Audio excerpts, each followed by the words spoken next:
It was 7 p.m. in a neighborhood buzzing with fear and confusion. OGAGA, an obedient and bright 8-year-old boy, had not returned home after being sent on a simple errand. His mother, Jane, was inconsolable.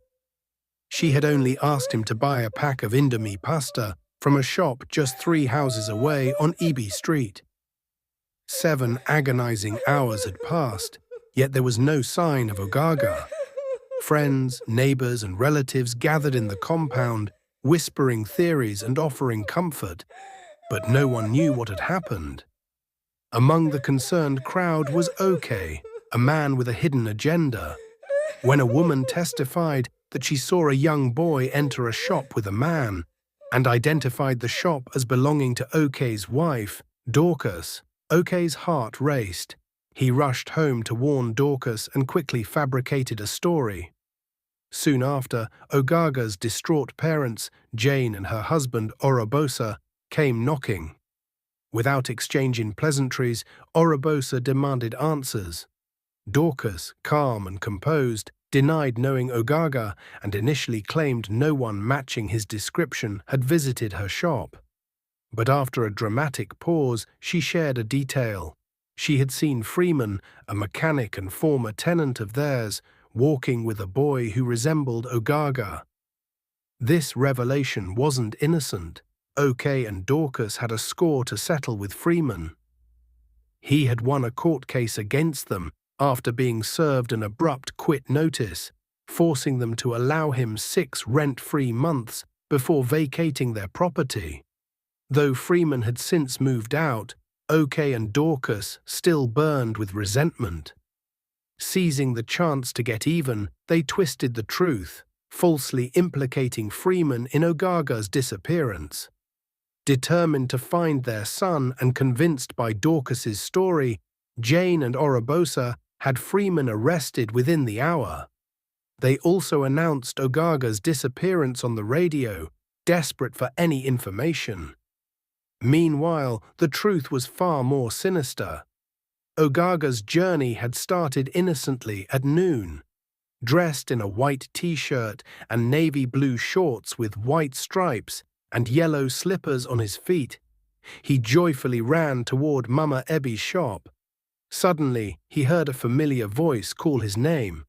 It was Papa ND, a man known in the neighborhood for buying treats for children, but whose home or past no one really knew. OGAGA greeted him warmly. When Papa ND offered to buy him a larger pack of Indomie and bobo juice to go with it, OGAGA hesitated, but the promise of the sugary drink was too tempting. He agreed and followed. Papa ND was a muscular man in his late 40s, towering over the young boy. As they passed EB Street, OGAGA pointed out that Mama Ebi sold bobo too, hinting he should turn back. But Papa ND gently placed a reassuring hand on the boy's shoulder, guiding him forward with a false sense of comfort. His plan was methodical and terrifying.